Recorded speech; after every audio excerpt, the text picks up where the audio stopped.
देखिए, तो chapter revise करेंगे laws of motion. Laws of motion में अरे बातें बिल्कुल ना करें, पिट सकते हैं वरना आप लोग। लॉज ऑफ मोशन में सबसे पहली बात आपके सामने आएगी इनर्शिया। क्या बेटा? इनर्शिया। इनर्शिया क्या होता है? इनर्शिया क्या होता है? इनर्शिया होता है एबिलिटी। बस शांत रहेंगे, सुनते रहेंगे, बातें नहीं करेंगे। बोल दे काफी लगा दूंगा मैं, कोई भी हो। इनर्शिया क्या होता है? Ability of an body, ability of a body to resist change, ability of a body to resist change in its state of motion। अपनी स्टेट ऑफ मोशन में चेंज आने की एबिलिटी को रेजिस्ट करे, उसे हम बोलते हैं इनर्शिया। क्या बोलते हैं बेटा? इनर्शिया। ठीक है। इनर्शिया जो होता है, inertia depends on mass. Inertia depends on मास, मतलब कि ज्यादा मास ज्यादा इनर्शिया, ज्यादा मास ज्यादा इनर्शिया, और कम मास कम इनर्शिया। है ना? ऑब्वियस सी बात है। एक बड़ा पत्थर होगा, उस बड़े पत्थर को उसकी जगह से हटाने के लिए ज्यादा फोर्स लगाना पड़ेगा, तो इसका मतलब उसका इनर्शिया ज्यादा है। पत्थर छोटा है तो बड़े ही कम फोर्स से रास्ते से हट जाएगा। ठीक है ना बेटा? तो एबिलिटी, हाँ, इनर्शिया डिपेंड्स ऑन मास। और टाइप्स ऑफ इनर्शिया आपको जो पढ़ने हैं, टाइप्स ऑफ इनर्शिया आपको जो पढ़ने हैं वो क्या है? पहला, इनर्शिया ऑफ रेस्ट। क्या बेटा? इनर्शिया ऑफ रेस्ट मतलब कि अगर एक बॉडी रेस्ट पे है, मतलब कि अगर एक बॉडी रेस्ट पे है तो वो रेस्ट पे ही रहना चाहेगी। अगर एक बॉडी रेस्ट पे है तो रेस्ट पे ही रहना चाहेगी, जब तक उस पे कोई एक्सटर्नल फोर्स ना लग रहा हो। कोई बॉडी अगर कहीं छोड़ रखी है, कहीं पड़ी हुई है, तो अपने आप अपनी जगह हिलेगी नहीं। तो इसका मतलब हम क्या बोल सकते हैं? उसमें इनर्शिया है। कैसा इनर्शिया? Inertia of rest. ठीक है। नेक्स्ट हम बोलेंगे इनर्शिया ऑफ मोशन। क्या बेटा? Inertia of motion. नेक्स्ट आएगा इनर्शिया ऑफ मोशन। इसका मतलब क्या हुआ? इनर्शिया ऑफ मोशन का मतलब क्या हुआ कि कोई ऑब्जेक्ट अगर मोशन में है तो वो मोशन में ही रहेगा, वो रुकेगा नहीं, या उसकी स्पीड कम नहीं होगी जब तक उस पर कोई बाहरी फोर्स काम ना करे। ठीक है। तो इनर्शिया ऑफ मोशन। थर्ड है इनर्शिया ऑफ डायरेक्शन। थर्ड क्या बेटा? Inertia of direction. आप सब बच्चे जानते हैं, आप सब बच्चे जानते हैं कि किसी गाड़ी में अगर आप बैठे हैं और गाड़ी अगर शार्प टर्न ले ले, गाड़ी अगर शार्प टर्न ले ले, तो गाड़ी अगर टर्न यहाँ को हुई तो आपकी बॉडी यहाँ को जाती है ना? बॉडी रेजिस्ट कर रही है डायरेक्शन चेंज को। कैसे करेगी रेजिस्ट? आपको किसी की बात को अपोज करना है तो उल्टा बोलोगे ना उसका, है ना? तो ऐसे ही अगर बॉडी को रेजिस्ट करना है चेंज इन डायरेक्शन का, तो कार यहाँ को घूमी तो आप वहां घूम गए उसके अपोजिट। तो क्या होता है? Inertia of direction. क्या बेटा? Inertia of direction.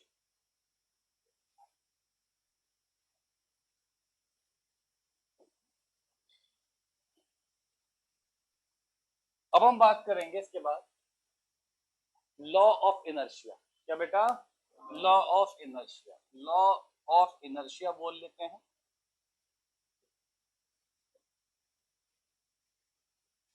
Law of inertia बोल लो, या फर्स्ट लॉ ऑफ मोशन बोल।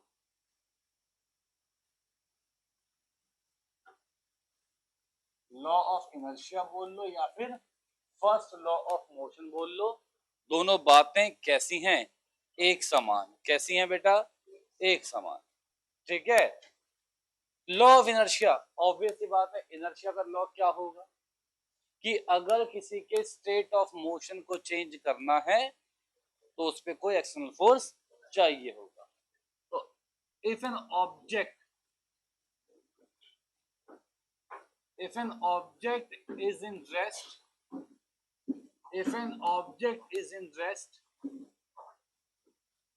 it will remain in rest. If an object is in rest, it will remain in rest. If it is in motion, if it is in motion, it will remain in motion. If it is in motion, it will remain in motion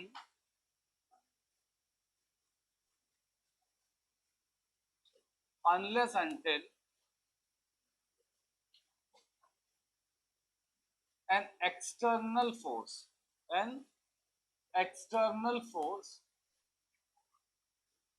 unless until an external force applied on it. जब तक इस पे कोई external force apply ना हो जाए तब तक वो बॉडी अपने स्टेट ऑफ मोशन को चेंज नहीं करती। और ऑब्वियस सी बात है, इसका मतलब ये हुआ ना कि स्टेट ऑफ मोशन को चेंज होने से रोक रही है। तो ये क्या हुआ? इनर्शिया हुआ। इसे क्या बोलते हैं? Law of inertia. क्या बोलते हैं बेटा? Law of inertia. ठीक है। तो मैं यहाँ पे ये बात कह सकता हूँ क्या कि अगर एक्सटर्नल फोर्स जीरो है, अगर एक्सटर्नल फोर्स जीरो है तो change in state of motion, अगर एक्सटर्नल फोर्स जीरो है तो change in state of motion ये भी क्या है? जीरो। मतलब कि ये जीरो का मतलब क्या हुआ? कोई सेंस बन रहा है बात का? बिल्कुल नहीं बन रहा। इसका मतलब क्या हुआ कि उसमें एक्सेलरेशन क्या है? वो एक्सेलरेट नहीं होगा, जैसे था वैसे का वैसे ही रहेगा। तो इसके बाद फिर बात आती है, हम पहुंचते हैं सेकंड लॉ ऑफ मोशन की तरफ को। अब वहां को हम अग्रसर होंगे। ठीक है। जब वहां को अग्रसर होंगे तो हम समझेंगे पहले कुछ बातें।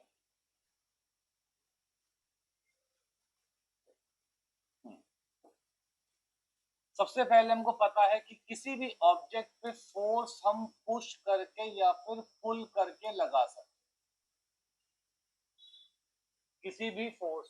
किसी भी ऑब्जेक्ट पे जो फोर्स है वो आप पुश और पुल करके लगा सकते हो।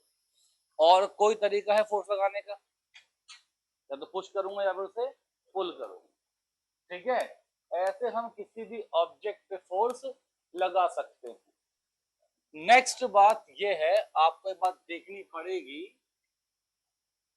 आपको बात देखनी पड़ेगी कि एक टर्म आती है मोमेंटम।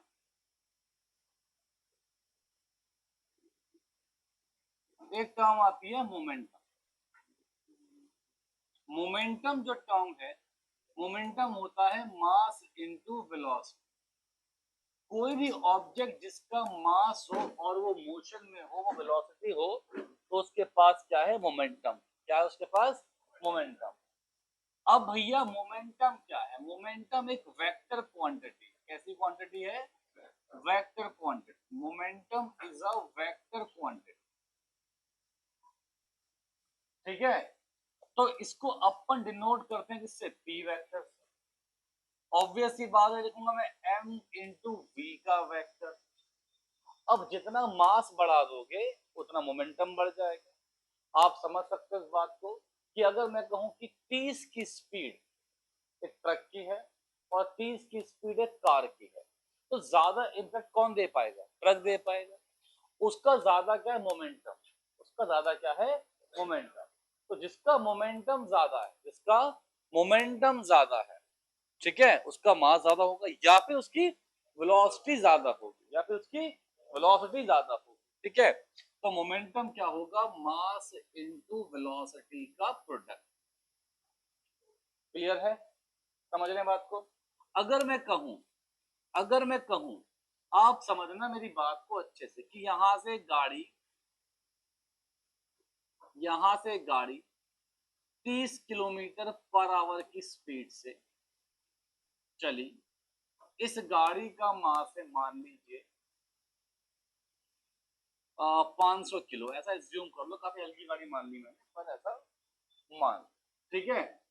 तो कुछ मोमेंटम आया इसका कुछ मास इनटू वेलोसिटी का मल्टीप्लिकेशन आ गया, कोई दिक्कत नहीं। अगर मैं कह दूं कि ये जो गाड़ी है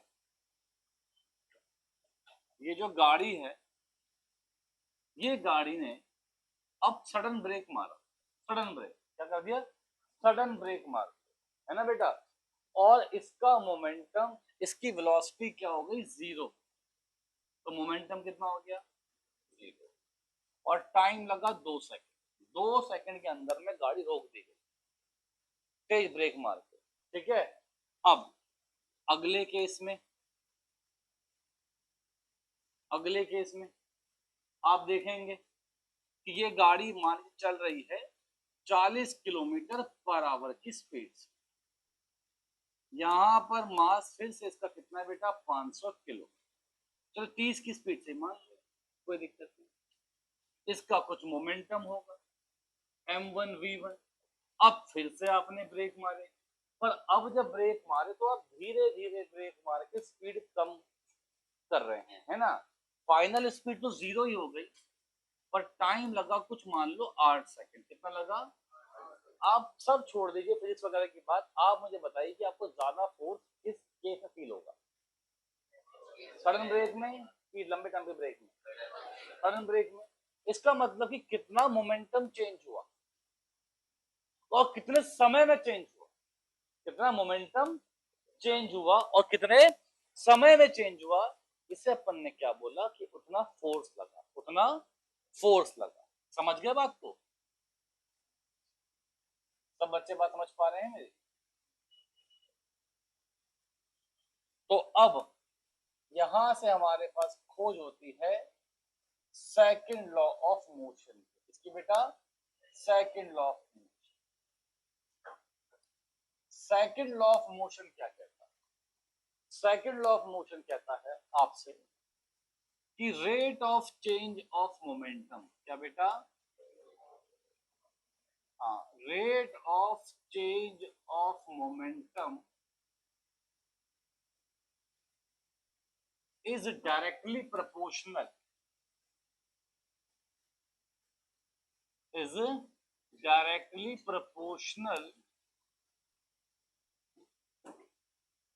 to the force applied, to the कितना मोमेंटम में चेंज आया उसके रेट को, मतलब कि टाइम के रिस्पेक्ट में, रेट ऑफ चेंज मतलब कि टाइम के रिस्पेक्ट में कितना चेंज आया, इसे हम लोग क्या बोलते हैं बेटा कि इतना फोर्स अप्लाई हुआ होगा, इतना फोर्स अप्लाई हुआ होगा।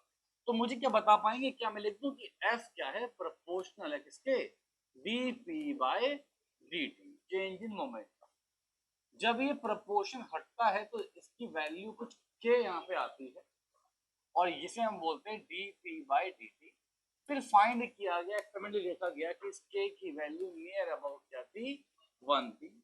तो आपके पास जो F आया वो कितना आ गया, dp बाय dt, ठीक है। अब सब बच्चे एक बात जानते हैं, अच्छा ये इंस्टेंट फोर्स है, क्या बेटा, ये instant force.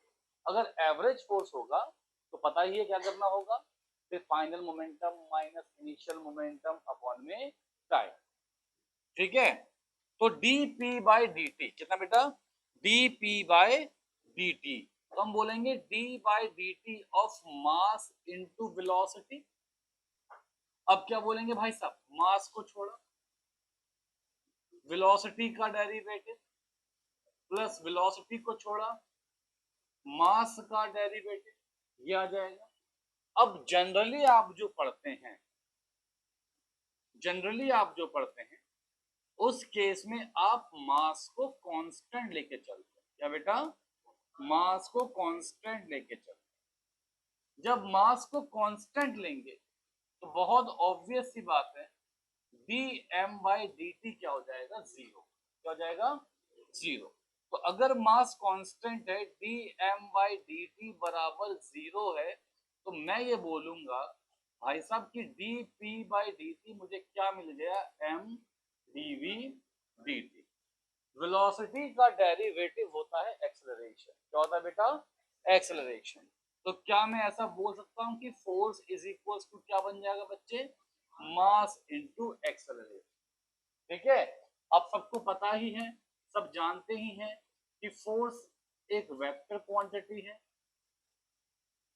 Force is a vector quantity. Force एक वेक्टर क्वांटिटी है। जो ऐसा यूनिट है फोर्स की, ऐसा unit of force is Newton. Force की ऐसा क्या बेटा, न्यूटन है। क्लियर, कोई दिक्कत की बात नहीं, पक्का नहीं है ना। चलो, तो मैं कुछ सवाल समझाता हूं आपको, जहां पे आप चेंज इन मोमेंटम निकालते हैं। ठीक है, चेंज इन मोमेंटम निकाल, ये इंपल्स भी होता है। क्या होता है ये, इंपल्स।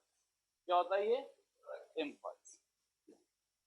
अब देखेंगे यहाँ पे चेंज इन मोमेंटम। जब चेंज इन मोमेंटम, एक केस लेता हूं, यहां पे एक दीवार है, यहां से एक बॉल आई जो इस पे आके लगी 45 डिग्री पे। कितने पे, ठीक है। अब ये बॉल यहां पे टकराने के बाद यहां वापस आई, कितने पे, 45 डिग्री। सही है। कहता है आपसे find change in momentum. Find change in momentum. ठीक है, ए से जब इस पॉइंट पे आई तो क्या कितना चेंज मोमेंटम में आया। ठीक है, अब मोमेंटम में चेंज आएगा भैया। तो सब बच्चे एक बात जान सकते हैं कि ऐसे आई है बॉल, तो ये क्या डायरेक्शन ऑफ वेलोसिटी है, ये क्या डायरेक्शन ऑफ। तो जब ऐसी डायरेक्शन है तो क्या होंगे, इसके कंपोनेंट्स होंगे, होंगे कंपोनेंट्स होंगे। अब कैसे कैसे होंगे, क्या एक कंपोनेंट यहां को होगा, क्या एक कंपोनेंट यहां को होगा, बोल दूं ऐसी बातें, कोई दिक्कत की बात तो नहीं है। अगर ये एंगल 45 डिग्री है तो ये एंगल कितना होगा, 45 डिग्री होगा। क्या बोल दूं ऐसी बातें, कोई दिक्कत की बात तो नहीं है। इस बॉल का मास m और वेलोसिटी u है। क्या है बेटा, मास m और वेलोसिटी u।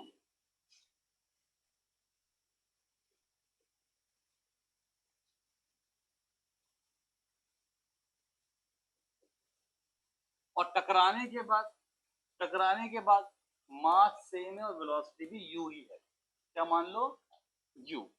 यहां पर भी मास m और वेलोसिटी क्या है, ऐसा हमने मान लिया। ठीक है, मास m और वेलोसिटी u हमने ऐसा मान लिया। अब मुझे, जब मैंने कंपोनेंट करे तो कितने बच्चे जानते हैं कि यहाँ पे एंगल है तो यहाँ पे कॉस आएगा।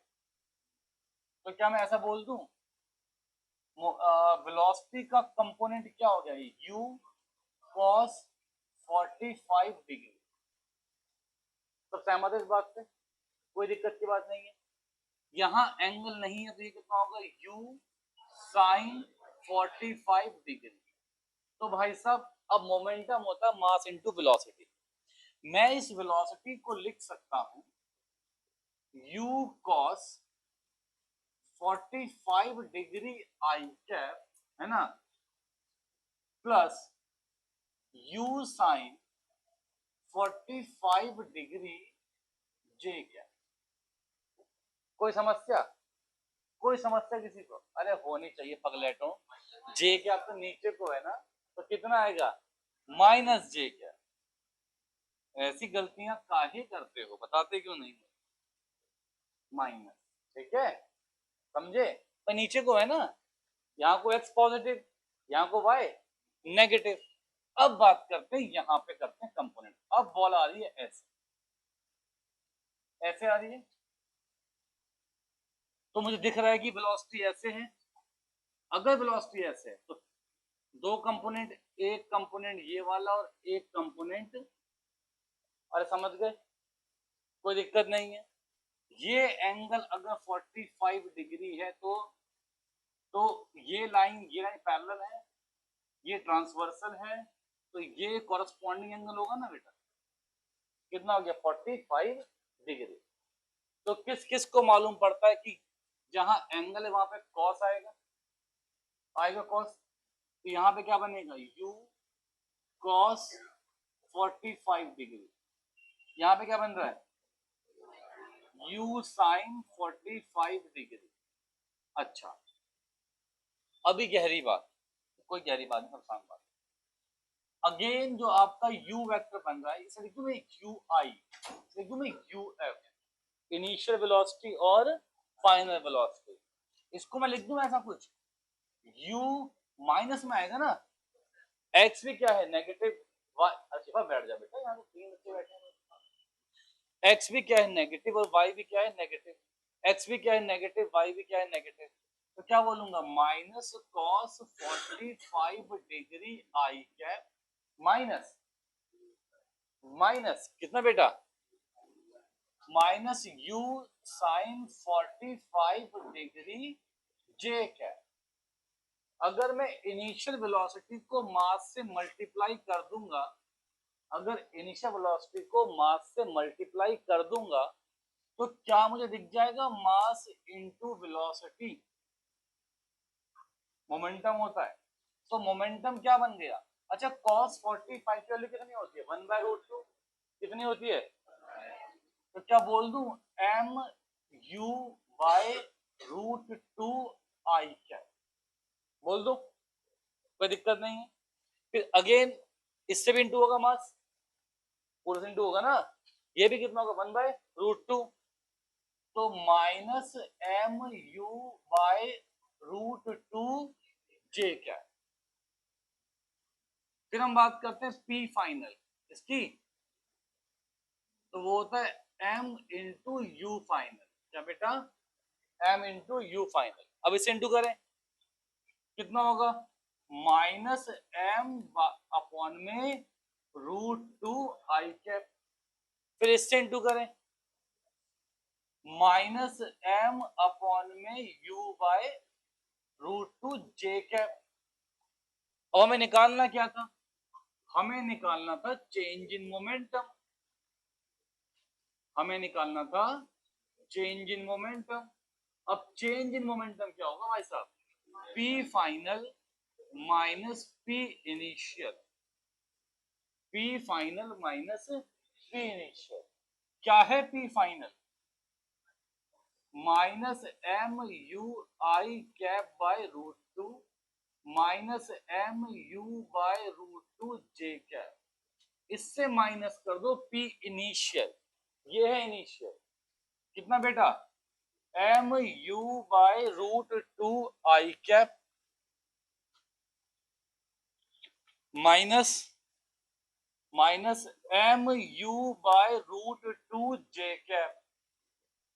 ठीक है बच्चों, तो अब क्या ये माइनस तो प्लस हो जाएगा, यह माइनस था, माइनस माइनस क्या हो गया, प्लस हो गया, तो जे के वाला तो कैंसिल हो गया, कितना आ गया, -2mu बाय √2 आई कैप, तो -√2mu I cap.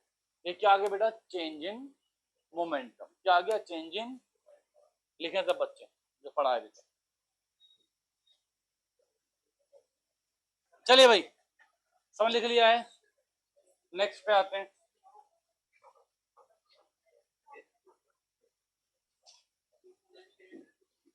Third law of motion,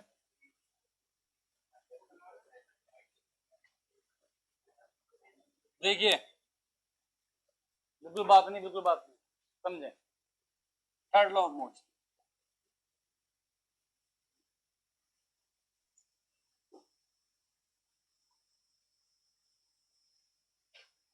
third law of motion बोलता है, सबको पता है, every action has equal and opposite reaction. Every action has equal and opposite reaction. हर किसी एक्शन का एक रिएक्शन होगा, पर बात यह है कि सबको आप एक्शन रिएक्शन नहीं कह सकते, है ना। चलो पहले कुछ बात कर लेते हैं। यहां पे जैसे कि यहां पे दीवार, यहां पे इस दीवार पे इस इंसान ने, और इसने स्केटिंग शूज पहन रखे हैं, और इसने इस दीवार को पुश किया और सरफेस है स्मूथ। ऐसे नहीं भी हो तो भी हो जाएगा हमारा काम। तो जैसे ही इसने दीवार को पुश करेगा ये, तो आप देखेंगे कि ये आदमी जाएगा पीछे की तरफ, क्योंकि इसने दिया एक्शन और इस पे क्या आया, उतना ही रिएक्शन, उतना ही क्या आया, रिएक्शन, है ना। तो every action has equal and opposite reaction. पर किसे हम बोलेंगे एक्शन और रिएक्शन, ये जानने के लिए हमारे पास पहले समझ होनी चाहिए फोर्सेस, ठीक है। तो हम देखते हैं कि हमारे पास जो फोर्सेस हैं वो मेनली दो टाइप में इस चैप्टर में हमारे काम आने वाले। पहला है कांटेक्ट फोर्स। क्या है बेटा, कांटेक्ट फोर्स। ऑब्वियस सी बात है, जो किससे कांटेक्ट से है, जैसे कि टेंशन, जैसे कि फ्रिक्शन, जैसे कि नॉर्मल। और एक होगा फील्ड फोर्स। क्या होगा बेटा, एक फील्ड फोर्स जो हम पढ़ने वाले हैं इस चैप्टर में, जैसे कि ग्रेविटेशनल फील्ड। क्या बेटा, gravitational field, magnetic field, electric field, है ना, ये सब। तो अभी अपन को तो सिर्फ क्या काम करना है, अपन को अभी सिर्फ इसके बारे में पढ़ना है, ठीक है। तो पहले हम ये जानते हैं, फिर इस पे बात करेंगे और बात करेंगे। पहले एक बात जानते हैं कि नॉर्मल क्या होता है। चलो पहले देखो, नॉर्मल हमेशा सरफेस के कांटेक्ट में आने के बाद लगेगा। नॉर्मल हमेशा सरफेस लगेगा परपेंडिकुलर। कैसे बेटा, परपेंडिकुलर।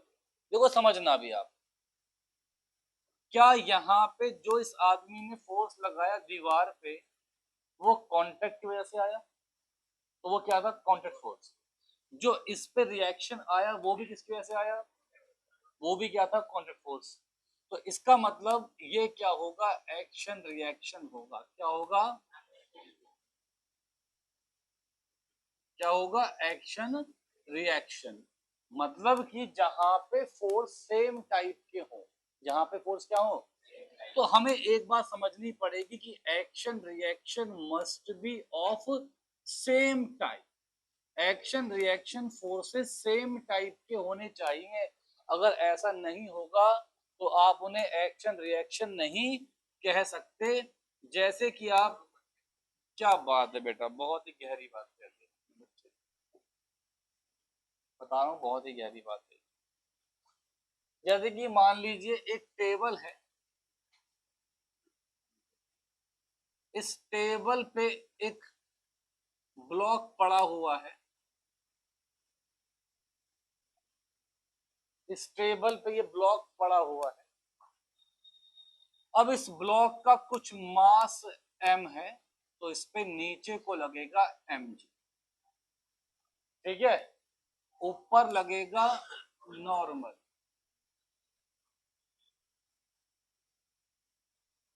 नॉर्मल एक कांटेक्ट फोर्स है,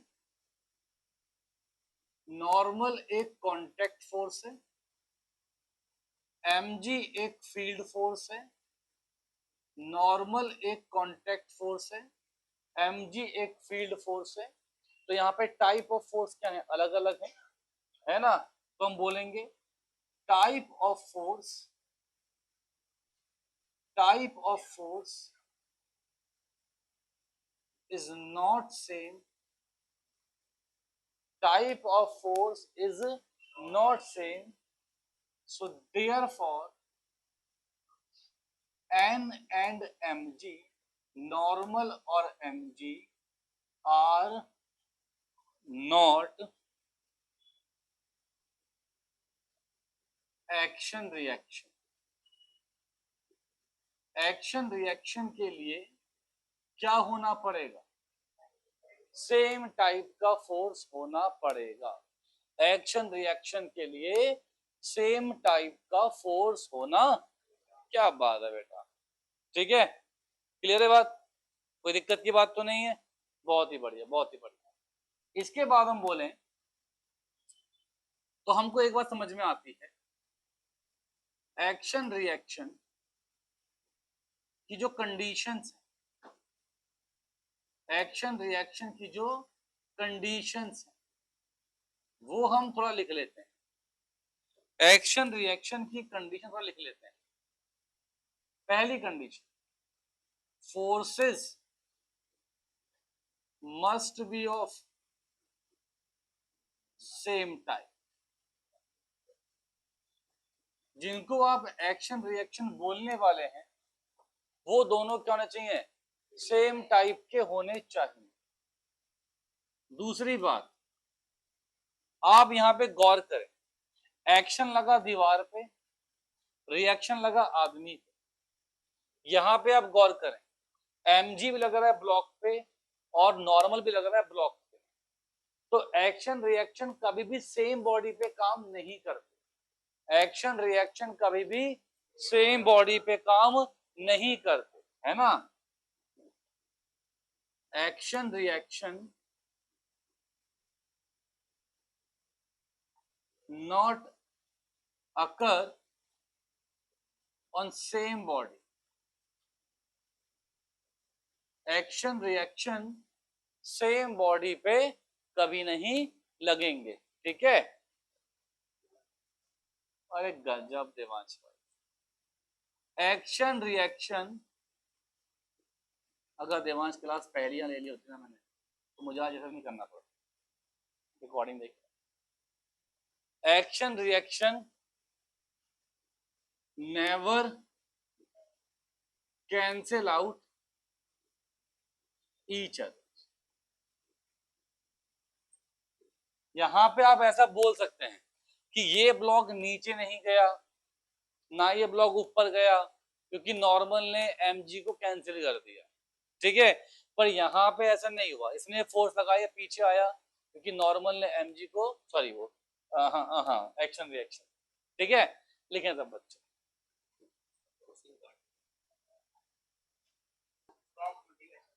देखो भैया लिख लिया है तो अब पहले सवाल होंगे नॉर्मल के ऊपर। पहले हम नॉर्मल को नॉर्मल कर देंगे, ठीक है, फिर आगे देखेंगे क्या करना। सवाल पहला,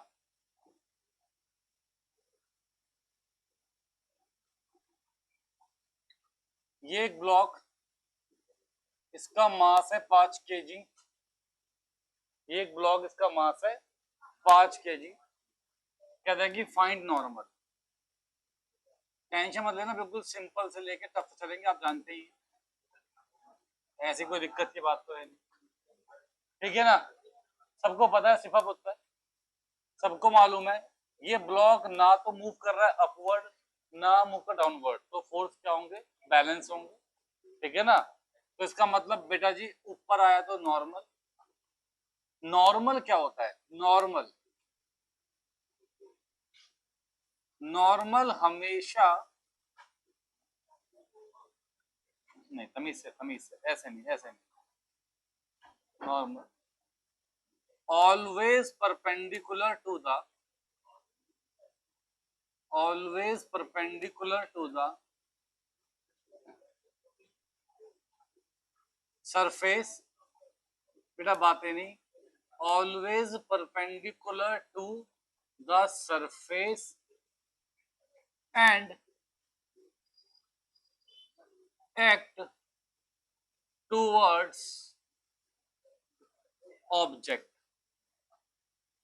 सरफेस से ऑब्जेक्ट की तरफ को लगेगा और सरफेस के हमेशा परपेंडिकुलर लगेगा, सरफेस से ऑब्जेक्ट की तरफ को लगेगा और सरफेस के परपेंडिकुलर लगेगा। ठीक है बेटा, समझ गए? क्लियर है बात? कोई दिक्कत की बात नहीं। If object is not in contact, if object is not in contact with surface, then normal is zero। अगर ऑब्जेक्ट सरफेस के कांटेक्ट में नहीं रहा तो नॉर्मल क्या बन जाएगा? जीरो। जैसा कि यहाँ पे तो ब्लॉक कहीं मूव कर ही नहीं रहा, ना ऊपर ना ही नीचे, तो मैं कह दूंगा कि नीचे को आया 50 न्यूटन, क्योंकि mg आया ना। कितना आया? mg। भाई 5 मास है, नीचे कितना आएगा? mg आएगा, तो कितना बन गया? 50। तो नॉर्मल कितना आ गया बेटा? नॉर्मल आ गया 50 न्यूटन। कितना है नॉर्मल? 50 न्यूटन। कितना नॉर्मल? 50 न्यूटन। बात पल्ले पड़ी? कोई दिक्कत की बात नहीं है? बहुत अच्छी बात, शाबाश। नेक्स्ट बात,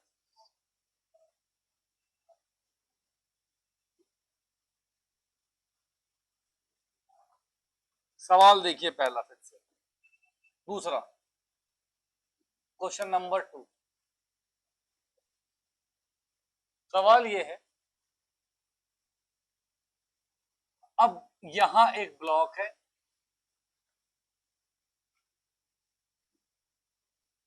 यहां एक ब्लॉक है, इस ब्लॉक का मास 10 केजी है। यहां पर है क्या? एक फोर्स। यहाँ पे क्या है? फोर्स। ये फोर्स है कितना? 100 न्यूटन। यहाँ पे एंगल है कितना? 30 डिग्री। कितना है? 30 डिग्री। फिर से मेरे पास पूछा गया है फाइंड नॉर्मल। क्या पूछा है? Find normal. तो बेटा अब क्या होगा? अब ये जो फोर्स है इसके कंपोनेंट्स होंगे, जहां पे एंगल है वहां पे कॉस, जहां पे एंगल नहीं है वहां पे साइन, जहां पे एंगल है वहां पे कॉस, जहां एंगल नहीं है वहां पे साइन। तो अब यहाँ पे एंगल है, तो यहाँ पे कॉस कितना बेटा? 100 कॉस 30 डिग्री। यहाँ एंगल नहीं है, यहाँ पे साइन कितना बेटा? 100 साइन 30 डिग्री।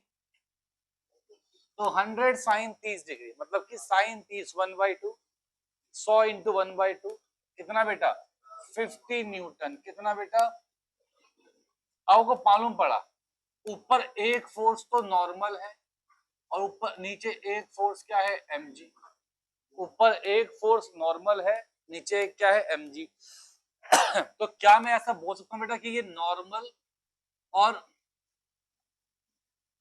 ये ऊपर नॉर्मल है और 50, इन दोनों का सम किसके इक्वल होना चाहिए? mg के। अगर ये ब्लॉक लिफ्ट नहीं हो रहा, अब मैंने इक्वल इक्वेट कर दिया, अब क्या पता इक्वल ना हो, पर देखो इक्वल होगा वैसे। क्यों क्या दिक्कत है?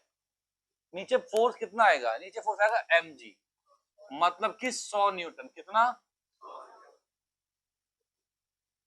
तो n कितना आ गया? जो मैं बात कह रहा था उसको अभी एक सवाल से करता हूं एक्सप्लेन। ठीक है ना? जैसे कि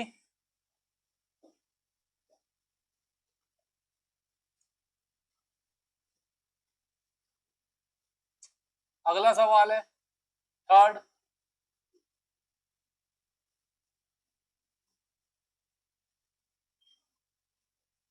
कितना मास है? 10 केजी मान लो मास। ऊपर फोर्स मान लो 500 न्यूटन। कितना मान लो?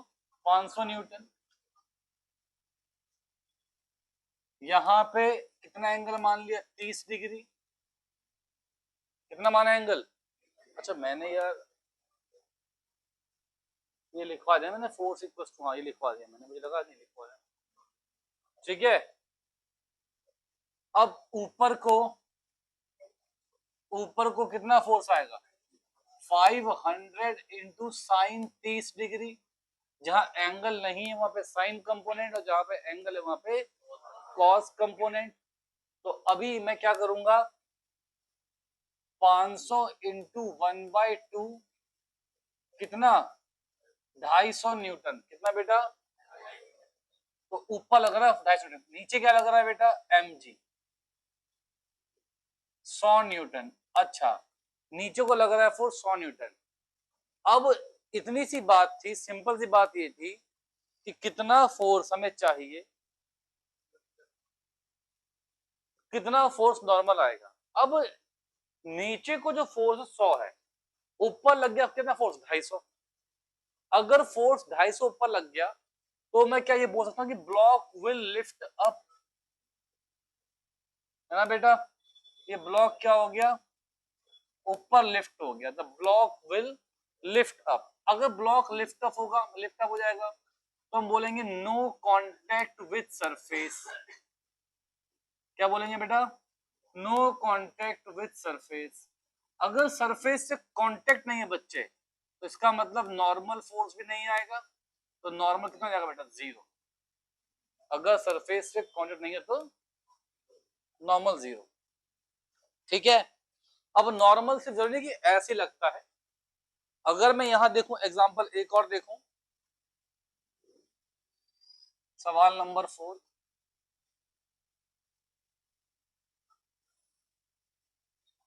यहां देखेंगे ये एक ए है, ये एक बी ऑफ ब्लॉक है।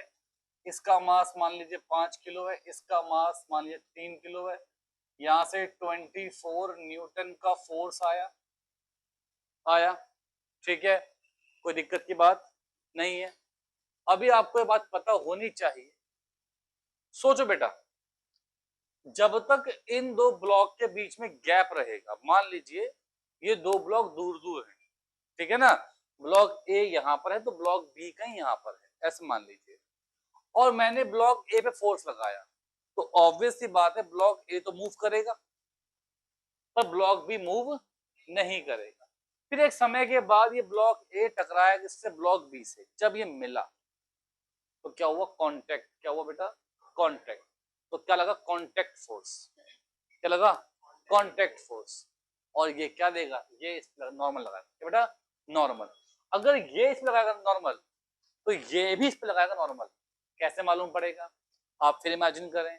अगर ये ब्लॉक दूर है, आप इस पे फोर्स लगा रहे हैं तो ये ब्लॉक ज्यादा स्पीड से चलेगा आगे को, पर जैसे टकराएगा इससे तो स्पीड क्या हो जाएगी कम हो जाएगी। समझ पा रहे हैं बात पक्की। तो इसका मतलब क्या हुआ ये भी इस पे एक बैकवर्ड फोर्स लगा रहा है। तो हमारा सवाल यही है find acceleration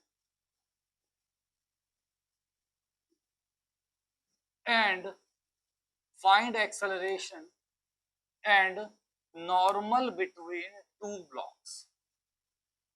Find acceleration and normal between two blocks. Find acceleration and normal between two blocks. तो भाई अब सिंपल सी बात, अब सिंपल सी बात, हम जानते हैं कि सेकंड लॉ ऑफ मोशन क्या कहता है। सेकंड लॉ ऑफ मोशन क्या कहता है, एफ नेट बराबर कितना होगा mass into acceleration. F net is equal to mass into acceleration. इस सिस्टम पे नेट फोर्स कितना है 24 न्यूटन। कितना है बेटा 24 न्यूटन। तो 24 न्यूटन हमारा नेट फोर्स है इस सिस्टम पे। ठीक है, बात सबको पल्ले पड़ रही है, कोई दिक्कत की बात तो नहीं। ये रहा नेट फोर्स 24 न्यूटन। मास कितना है बेटा 8। ए क्या बच्चे एक्सेलरेशन। तो ए कितना हो बेटा 24/8 मतलब कि 3 मीटर पर सेकेंड स्क्वायर। ए कितना आ गया बेटा 3 मीटर पर सेकेंड स्क्वायर। ए कितना आया 3 मीटर पर सेकेंड स्क्वायर। क्लियर है, ये ए आ गया। अब मुझे बात करनी नॉर्मल की। मैंने बनाया ये 5 kg का ब्लॉक, जो मैं लिख रहा हूं इसे एफबीडी कह देते हैं। ऐसे कोई जरूरत है नहीं याद करने की। जब आप सारे शो करते हैं फोर्सेस तो हम बोलते हैं एफबीडी, ठीक है ना। अब ये 5 केजी का एक ब्लॉक है, इस पे कितना फोर्स लग रहा है यहां से, ठीक है। तो क्या इसने इस पे बैकवर्ड कोई फोर्स लगाया होगा, वो कैसे आया होगा, इनके कांटेक्ट की वजह से आया होगा, वो क्या है, एक्शन रिएक्शन। तो अगर यहां से आपने माना है कि नॉर्मल पीछे को आ रहा है n1, तो ऐसे नॉर्मल यहां को जा रहा होगा n1। इस ब्लॉक ने इस पे लगाया नॉर्मल और इस ब्लॉक ने इस पे लगाया नॉर्मल, दोनों सेम टाइप के फोर्स हैं, तो क्या होंगे, एक्शन रिएक्शन हो जाएंगे, ठीक है। ये भी n1 है और ये भी क्या है बेटा, n1 है यार, सेम पे लग रहे हैं ना, तो n1 n1। अब दो तरीके सॉल्व करने के मेरे पास है n1 निकालने के। मैं ब्लॉक ए से भी निकाल सकता हूँ, ब्लॉक बी से भी निकाल सकता हूँ। अगर मैं ब्लॉक बी से निकालने की कोशिश कर रहा हूँ तो ज्यादा आसान बैठेगा। अगर मुझे ब्लॉक बी से फोर्स निकालना है, ब्लॉक बी लेना है, ब्लॉक बी पे लगने वाला फोर्स सिर्फ और सिर्फ कौन सा है, n1। क्या है बेटा, n1। And force is equals to क्या होता है बेटा, मास इनटू एक्सेलरेशन।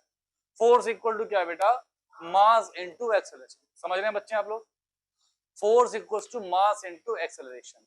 तो n1 is equals to 3 into acceleration. 3 कितना है, मास 3 हो गया, और ये कितना है, तो a कितना आया, a तो आ चुका, 3 इंटू 3 कितना हो गया, n1 9 न्यूटन। कितना हो गया, n1 9 न्यूटन। सब बच्चे बात समझ गए, ठीक है। आप चाहे तो यहां से भी देख सकते हैं।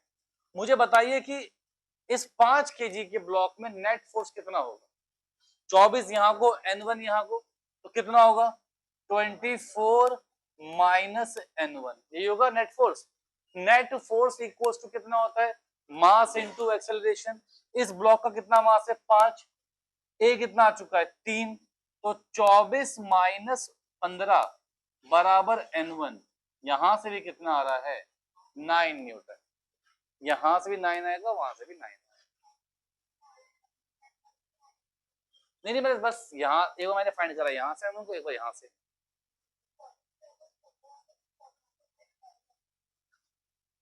इस 15 को मैं यहां ले गया और मैंने n1 निकाल लिया। तो मैंने ये शो करा कि n1 यहां से निकाल लो या यहां से निकाल लो, दोनों से क्या आने वाला, सेम ही आने वाला, कोई दिक्कत की बात नहीं। देखा था बच्चे फटाफट से।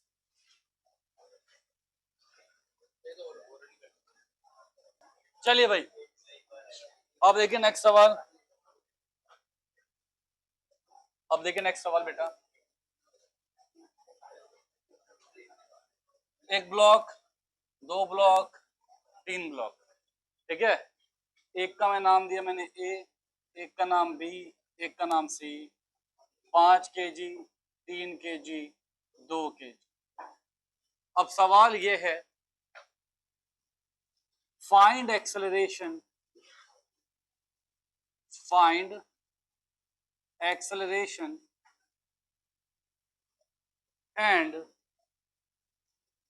find acceleration and normal between, find acceleration and normal between each blocks, find acceleration and normal between each blocks। तो पहले तो अगर मुझे निकालना एक्सेलरेशन तो मैं फोर्स देना पड़ेगा। अबे सुन तो ले पहले, तो मुझे फोर्स देना पड़ेगा। मैंने फोर्स दे दिया मान लीजिए 100 न्यूटन। कितना, 100 न्यूटन। तो F net is equals to होगा मास इनटू एक्सेलरेशन पर सिस्टम के लिए। तो एफ नेट 100, मास कितना 5, 3, 8, 2, 10, 10 इंटू ए। तो यहां से ए कितना आ गया बेटा, 10 मीटर पर सेकंड स्क्वायर। यहां से ए कितना आ गया बच्चे, 10 मीटर पर सेकंड स्क्वायर। ये आ गया एक्सेलरेशन, ठीक है, सही है। अब जब मैं बात करूंगा, अब मैं बात करता हूं ब्लॉक की। अब बात करता हूं, ये है आपके पास में ब्लॉक ए, ये है आपके पास में ब्लॉक बी, तो ऑब्वियस सी बात है ब्लॉक ए पे यहां को लग रहा है कितना फोर्स 10। थोड़ा ब्लॉक बी को दूर कर देते हैं, तो ब्लॉक बी से ब्लॉक ए पे लगेगा नॉर्मल, जिसमें नाम दिया मैंने N1। ठीक है, सिंपल। अभी ब्लॉक बी बीच में है, तो क्या ब्लॉक बी को फोर्स मिलेगा ए से भी और सी से भी? मिलेगा। ए से मिलेगा मान लीजिए N1, तो यहां से कितना मिला N2। इसके लिए ब्लॉक बी के लिए इसका मास है 3 kg, इसका मास है कितना 5 kg। फिर यहां से ये ब्लॉक सी है, ब्लॉक सी पे लगने वाला बस एक ही फोर्स है, और वो कौन सा फोर्स है? बी का इस पे नॉर्मल, बी का इस पे नॉर्मल। तो यहां लगा नॉर्मल, इसे मैंने बोला N2, इसे मैंने क्या बोला? N2। तो यहां हो गया, ये हो गया 2 किलो का मास। अब ये बता दो मुझे सब बच्चे, यहाँ पे जो एफ नेट है वो कितना है? 100 माइनस N1, है ना? इस पे इस ब्लॉक, या मैं कह दूं कि ब्लॉक ए पे कितना फोर्स है?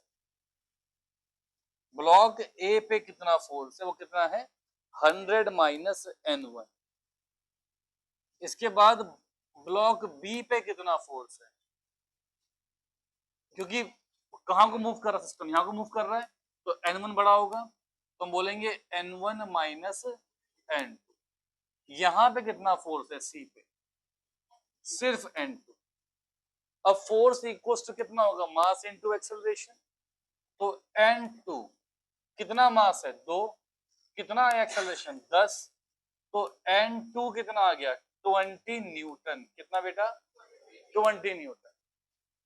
कितना बच्चे? 20 न्यूटन। ठीक है, फिर मैं यहां पे निकाल लेता हूं फोर्स को। तो मुझे पता है कि 100 माइनस N1 ये फोर्स है, मास कितना है? 5।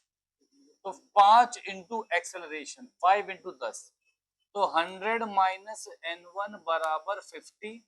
तो बेटा 100 माइनस 50 बराबर कितना बेटा? N1। तो यहां से कितना आ गया N1? 50 न्यूटन। कितना आया N1? 50 न्यूटन। यहां से कितना आया N2? 20 न्यूटन। समझे?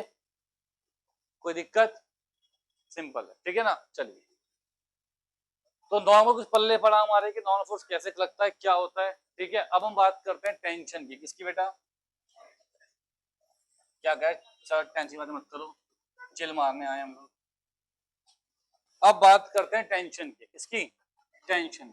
चलिए, टेंशन की कुछ बात कर लेते हैं, बातें नहीं शांत रहेंगे, टेंशन की बात कर लेते हैं। टेंशन टेंशन टेंशन टेंशन क्या है? टेंशन तनाव। क्या? तनाव। मैं अभी जिस टेंशन की बात कर रहा हूं वो किसी रॉड पे नहीं है, किसी चेन पे नहीं है, तो चेन भी मान लेंगे, पर हम लोग क्या मान रहे हैं? अभी जो टेंशन है वो या तो किसी मासलेस स्ट्रिंग पे है,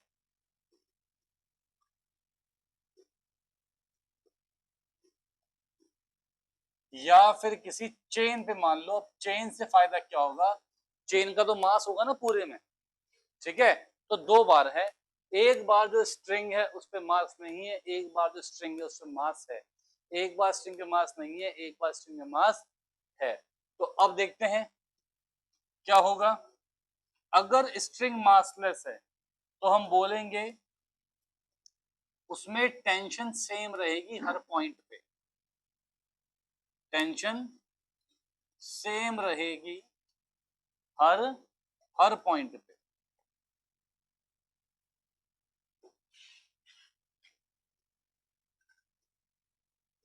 चेन में क्या है? चेन में जो मास है वो डिस्ट्रीब्यूट है। चेन में क्या है? मास डिस्ट्रीब्यूट है। चेन में मास डिस्ट्रीब्यूट है कंप्लीट लेंथ पे। चेन पर मास डिस्ट्रीब्यूट है कंप्लीट लेंथ पे। चेन पे मास डिस्ट्रीब्यूट है कंप्लीट लेंथ पे। तो आप ये कह सकते हैं, तो आप ये बात कह सकते हैं कि यहाँ पे हर पॉइंट पे टेंशन सेम नहीं। देखो खुद सोचो, चलो पहले इसको लिखो, फिर मैं समझाता हूँ, मैं एक्सप्लेन करता हूँ। 1 मिनट में आ रहा हूँ।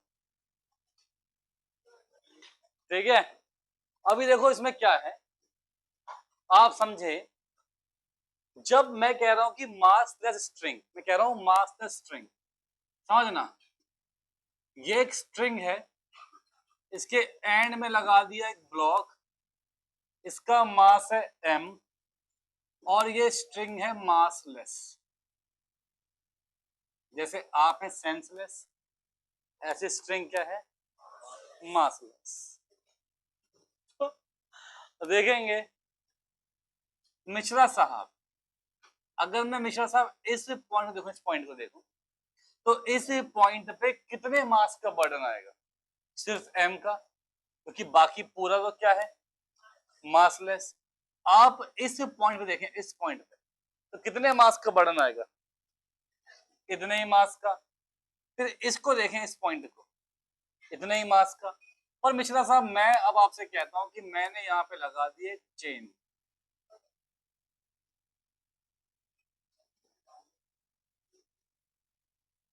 और इस चेन का है कुछ मास, और ऐसा तो होगा नहीं कि चेन का मास सिर्फ एक ही एंड पे होगा, पूरे पे डिस्ट्रीब्यूट होगा चेन का मास। अब मैं आपसे कहता हूं कि यहाँ पे इसका मास भी मैंने माना m, तो ऑब्वियस सी बात है इस टॉप के पॉइंट को, इस टॉप के पॉइंट को पूरा मास झेलना पड़ेगा, और ऐसा होगा नहीं होगा, इस पॉइंट को थोड़ा कम मास झेलना पड़ेगा, इस पॉइंट को सिर्फ ये मास m झेलना पड़ेगा। तो सबसे ज्यादा तनाव कहां पर आएगा, सबसे टॉप के पॉइंट पे,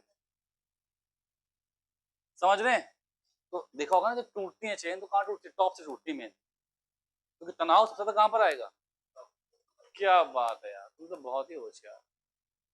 ठीक है, तो यही मैं बात कर रहा था, मास डिस्ट्रीब्यूट है या फिर मास लेस है, ठीक है। पर टेंशन की एक खूबी है, टेंशन की एक खूबी है, एक खूबी भी है टेंशन कि ये हमेशा काम करता है पुल करने का। खींचना क्या होता है, पुल करना होता है, हमेशा काम करता है पुल करने का। टेंशन हमेशा काम करती है पुल करने का। या रस्सी किसी से बांध दूं मैं, आपकी गले रस्सी बांध, सॉरी गले पे नहीं,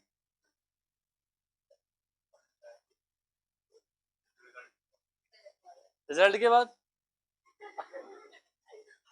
मान लीजिए रस्सी बांध दी आपने, अब मुझे खींचना है तो खींच सकते हैं, और धक्का नहीं सकते रस्सी से, क्यों, जब 10 लग दूर जाओ, ऐसा नहीं, खींच सकते हैं, आप उसे पुश नहीं कर सकते, ठीक है ना। तो इसीलिए टेंशन जो है वो हमेशा पुल करने का काम करेगी, पुश करने का काम नहीं करेगी। इन केस ऑफ स्ट्रिंग और चेन, अगर रॉड हो तो कर सकती है।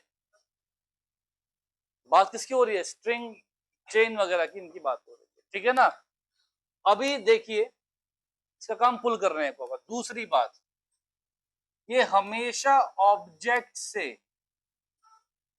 या जिस पॉइंट पे फाइंड करना है जो ऑब्जेक्ट है, ऑब्जेक्ट से हमेशा अपोजिट डायरेक्शन में लगेगी,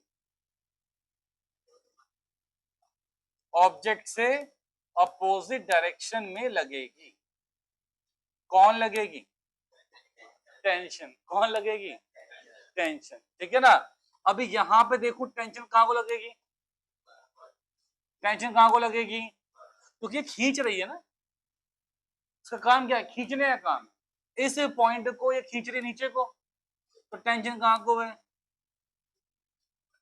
अब ये मत कहना कि सर इन्हें कैंसिल कर दो, action reaction never cancel out each other, ठीक है, क्लियर, कोई दिक्कत। क्या ही बात कह दी आपने, बहुत ही बढ़िया बात कह दी, गहरी बात। तो अब हमको टेंशनें निकालनी, क्या निकालनी है, टेंशनें निकालनी।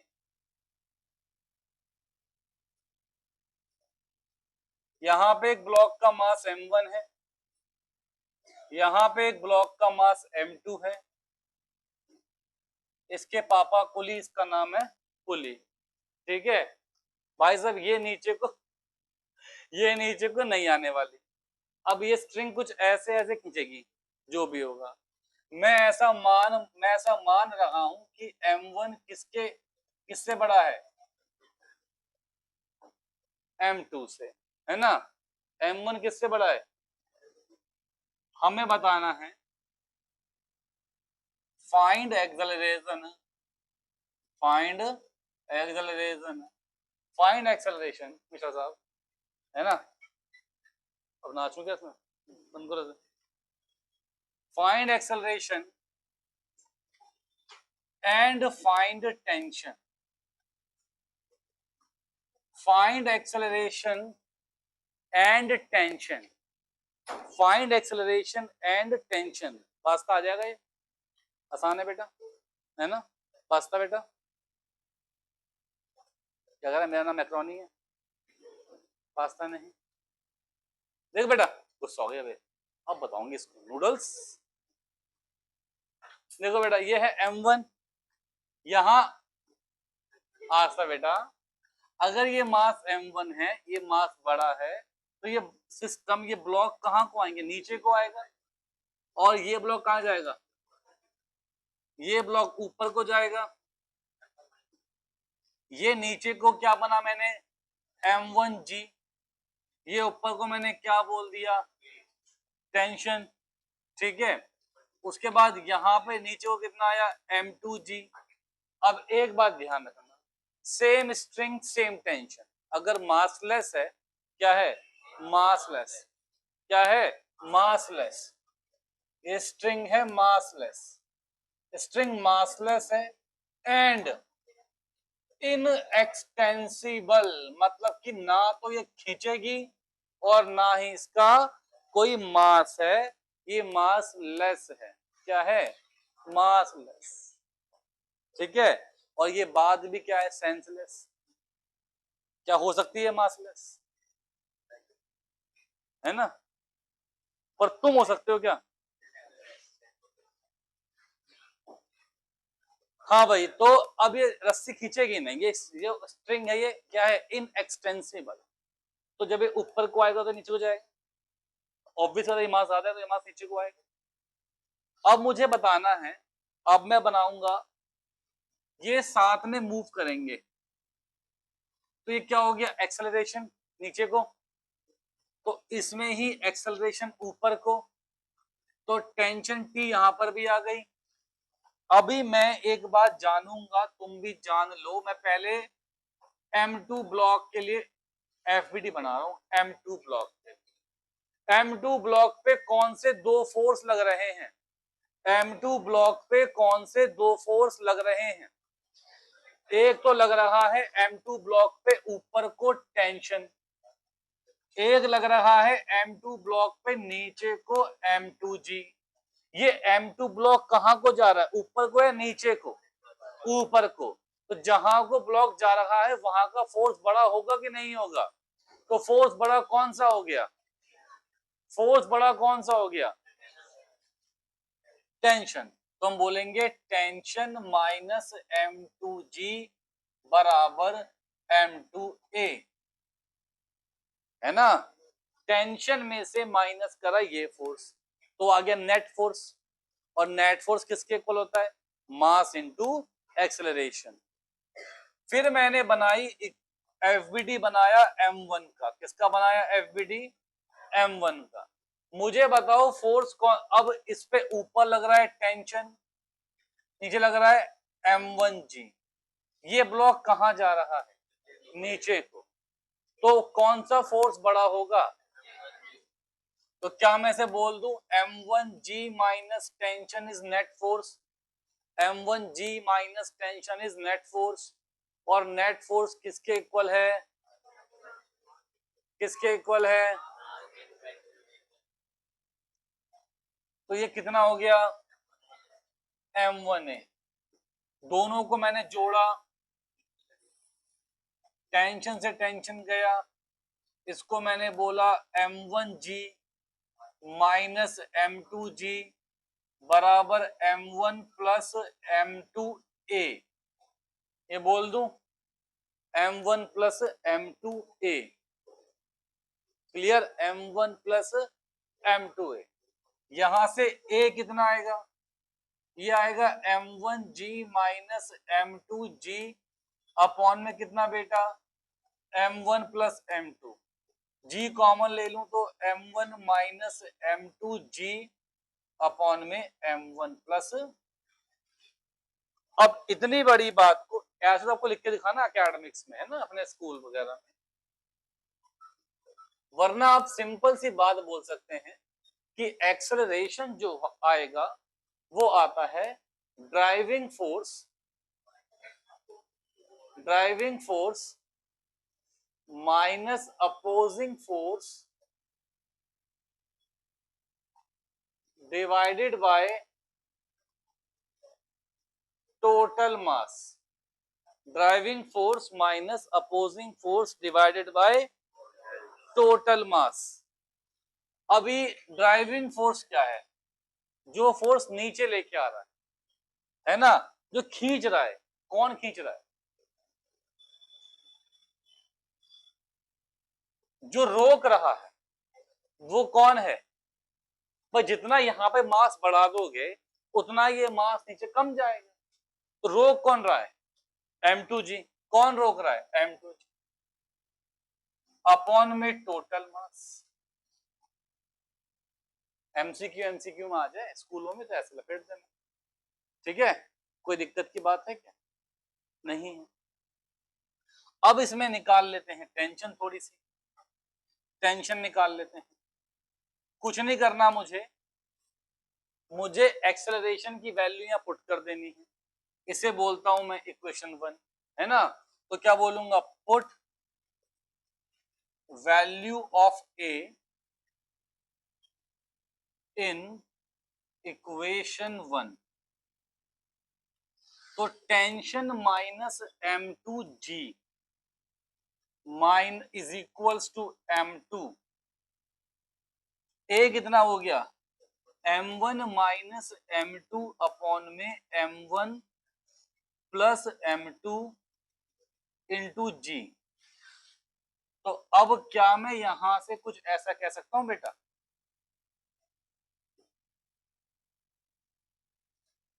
कि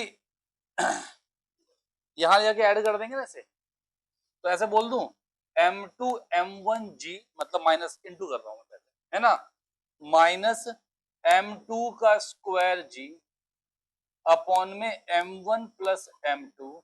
चारों बेटा यहां जाके ऐड हो जाएगा, है ना, प्लस m2g, है ना। अब g यहां पर भी है, यहां पे भी, यहां पे, सब में से छोड़ो। अब इंटू कर दो। क्या कर दो? इंटू कर दो। हो जाएगा m2 m1g minus m2 square g। जब मैंने इससे इंटू करा तो पहले m1 इंटू होगा, तो क्या आएगा? m1 m2g आएगा। क्या आएगा? m1 m2g। फिर m2 से इंटू होगा तो कितना आएगा बेटा? m2 स्क्वायर g अपॉन में m1 प्लस m2। इससे कैंसिल, तो कितना है बेटा? 2m1 m2 g अपॉन में m1 प्लस m2। सब बच्चे इसको लिखें तसल्ली से, आराम से।